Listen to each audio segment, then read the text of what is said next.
Pewdiepie relies on fan support from people like you. If you enjoy my stories and have the generosity to do so, please consider supporting me monthly on Patreon. Alternatively, you can tip me on coffee for a single tip. You would really help me and the channel out, since we all know bills need to be paid. Thank you for your consideration. Also, please remember to like the video, comment and share the video around, as that improves my standing in the YouTube algorithm. And now, please, enjoy the show.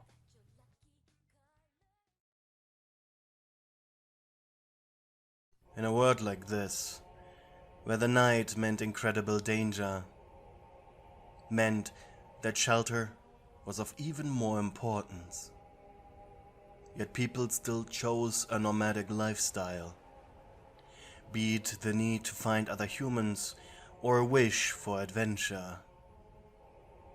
People who left the safety of their self-crafted homes were referred to as nomads from nowhere.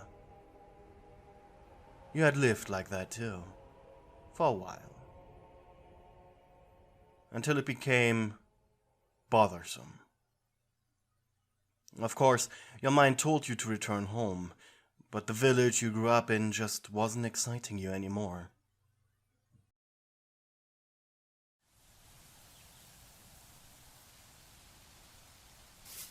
You had built yourself a small cottage out of oak wood in the middle of a birch forest. Hauling all those wooden planks and logs had been a nightmare, but it was worth it. The birch forest was bright and inviting, and a nearby stream gifted you with drinkable, albeit slightly nasty water, but after boiling it, it was edible.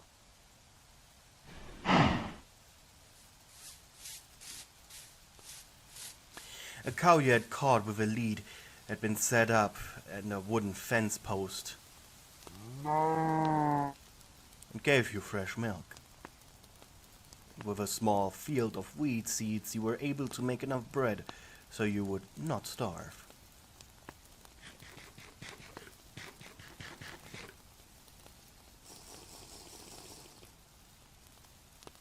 It was a nice existence, even though it was very lonely. And the nights were still scary.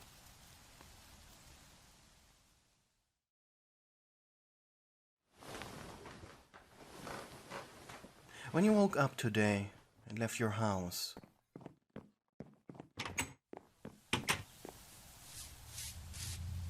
your eyes widened. There were scattered bits and pieces of zombies and spiders lying around everywhere, and blood splatters decorated your cottage front. What in the nether happened here? There were footsteps everywhere. However, one pair of them stuck out to you. They were non-shambling footsteps of an alive human. Crap. In a world like this, where the only places safe of pure anarchy were the villages, this was concerning. You retreated back into your cottage. Instead of readying yourself to clean, you opened your bedroom chest, took out your enchanted iron sword. Its abilities were sharpening +2 and smite +1. Pretty decent. Then you put on leather armor for mobility, a lantern, and took some food for the road.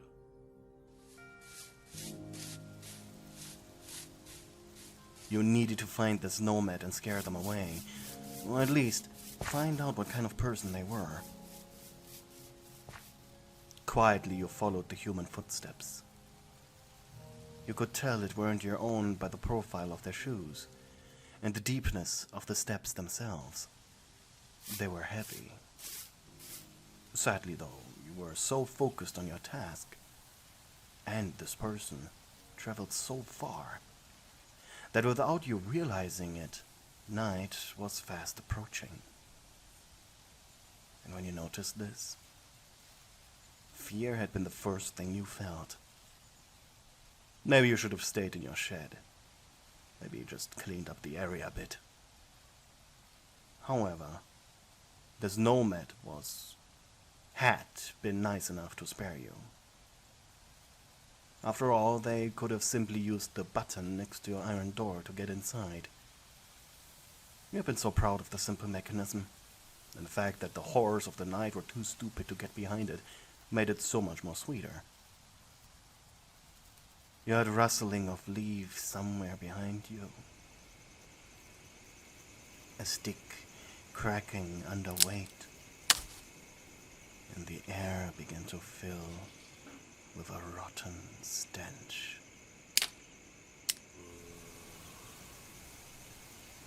The night had come, and with it, the horror. From the dirt beneath your feet came cracks, as the undead slowly dug themselves out of the dirt laps. An otherworldly growl from an enderman came from one of the birch trees, and bones clattered as skeletons prepared their bows and arrows. Scared, you looked around as the forest began to move, its shadows clasping at your flesh. You began running as fast as you could, until the first zombie stood in your way. It snarled, before lunging at you with the force of a rabid dog, so desperate to claw at your face that it ignored your drawn blade. The creature impaled itself on your sword. Taking a step back, you pulled it out of its chest and swung the weapon across its neck, decapitating the zombie in a singular strike. You may be scared, but that didn't mean that you weren't skilled. Without much hesitation, you climbed over the zombie's corpse and continued to run. You pulled out your compass. It pointed south, meaning the safety of your bed was far behind you. So more or less, you still were on track. However, somewhere in the darkness, a different kind of monstrosity was after you. A rare sight indeed. It was green, on 4 legs, with murderous intent.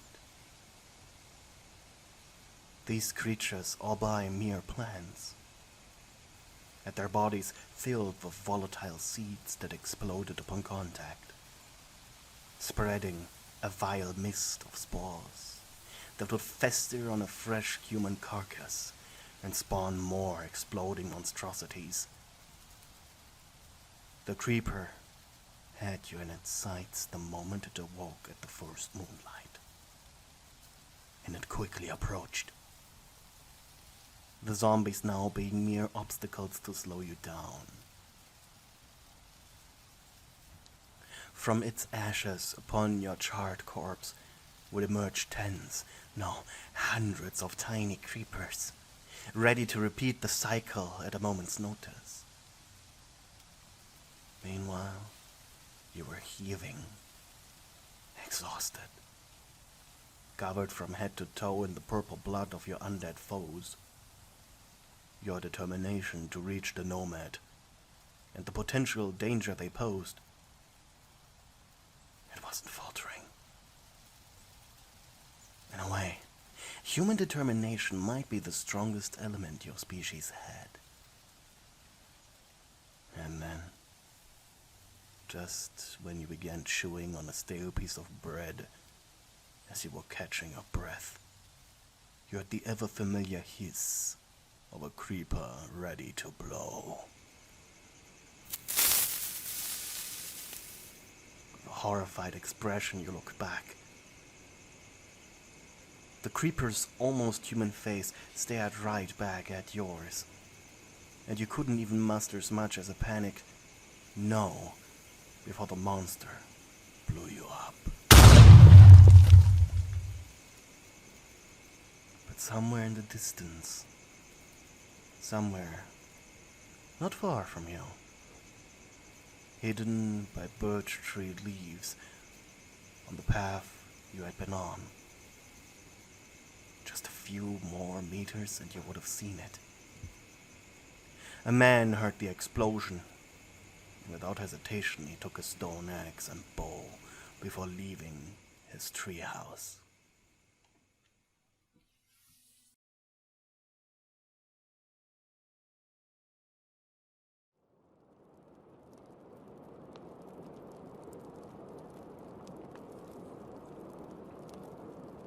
Your head was pounding, your limbs ached, but you could feel a certain softness. It was the comfort of a bed, and the noise of a healthy fire reached your ears. As you opened your crusty and burning eyes, you saw a wooden ceiling, crafted out of birch, decorated with glow lichen. The shadows of the fire danced across it. This wasn't your home. You looked up. Your body was covered by a red blanket, gaze wandering from left to right. The place you were in was a singular room. In the middle stood a campfire, its smoke leaving through a hole in the ceiling. There were 2 windows showing the darkness from outside, but it looked elevated. This place definitely wasn't on the ground. Was it floating? You had heard of people creating floating abodes high up in the sky, away from the nightmare on the overworld. There was a crafting bench as well, and a cauldron filled with water. And suddenly your heart skipped a beat. But there was no danger. For a moment you thought a person was standing right next to a couple of chests, but it was just a mere armor stand. Judging by the scratches and black residue, it had to be yours. A glowing iron sword laid next to the stand. That one definitely had to be yours too. You attempted to get up, but something was missing. A certain feeling. Horrified, you looked under your blanket and quickly realized your legs ended in stumps. Damn it!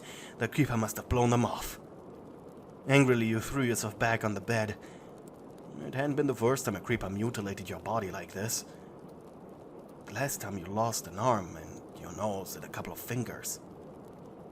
You had regrown them using a simple regeneration potion, all thanks to a potion-selling villager. But you didn't have much hope to find one here, especially without legs. Sighing, you angrily slammed your fist onto the bed, and then groaned. You were hungry.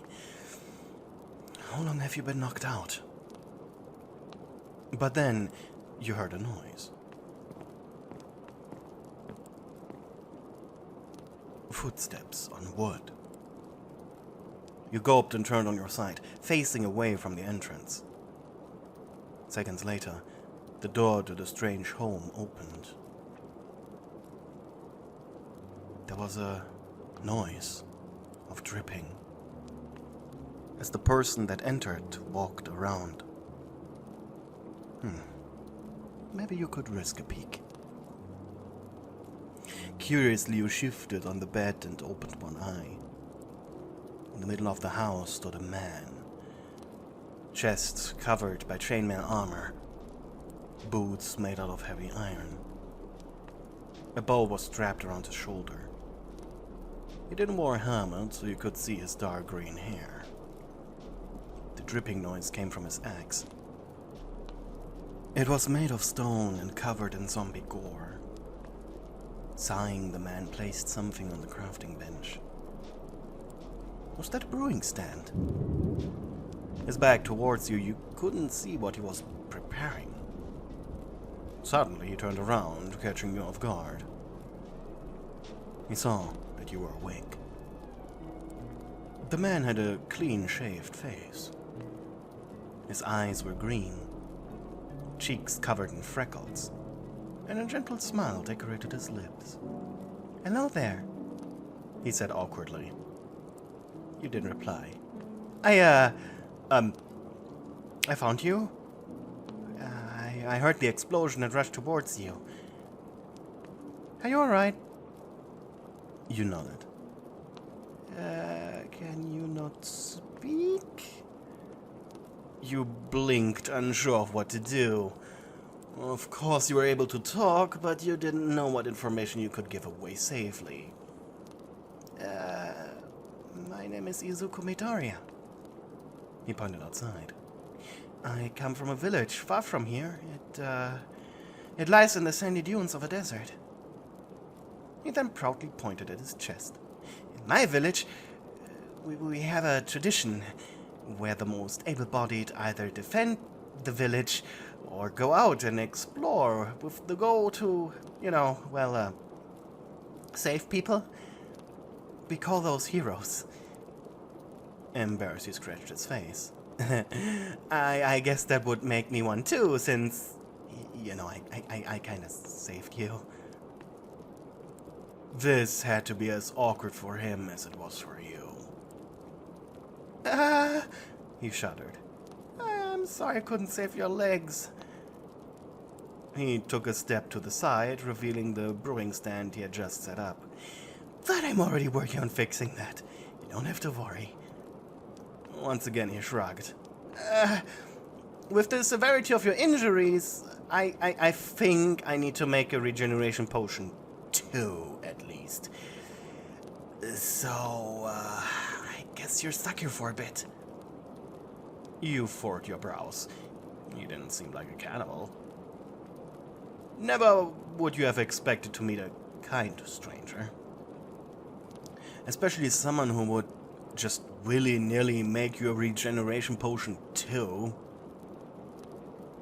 Izuku now took off his armor, revealing a simple, sleeveless cloth tunic. Your eyes widened a little. He was quite muscular, and covered in scars. This wasn't the first time he did this, wasn't it? Then he sat down at the campfire before setting up some raw meat chunks. "You've been knocked out for, I think, 2 days now? You must be starving." As if to underline his comment, your stomach growled loudly. "I guess that's answer enough, huh?" He joked. 10 minutes later, he had picked you up and gently set you down opposite to him before the fire. With a shaking hand, you took some of the meat and blew on it until it cooled off. However, as you bit off a piece and swallowed, your throat screamed in pain, and you coughed. "Oh no!" shouted Izuku as he immediately went to the cauldron. "I forgot. You must be really thirsty too. I'm such a bad host. I'm sorry." And quickly he filled a small bottle with water and then kneeled down next to you. "Here, drink it." You reached out your hand to take the bottle from him, and you blushed when your fingers touched his. Quickly, not thinking about your feelings right now, you guzzled down the liquid and croaked a quick thank you. The man smiled, even though it was mostly out of pity. "Jeez, the smoke from the explosion must have done a number on your vocal cords, huh?" It's okay. You can stay here as long as you want." You lowered your gaze. "Besides, I can talk for the two of us." You deadpanned in response. Or not. Okay. Sorry. Izuku really was a chatterbox, wasn't he?